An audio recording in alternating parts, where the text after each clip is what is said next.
So what's going on, gang?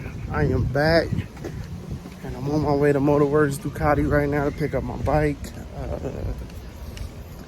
So I don't know if I told y'all last video, but I got the annual service done, and also I did the tires. So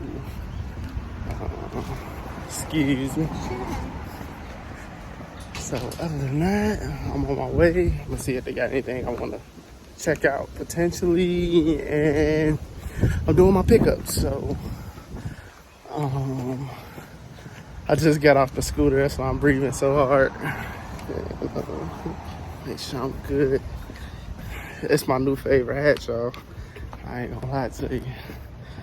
But yeah, I'm on my way there, and I got like 2 more blocks. I took a scooter over here from downtown Chicago, so I should be there shortly, and I'll let y'all know what's going on.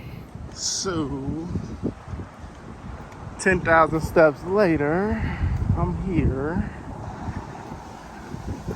and I'm about to go check everything out.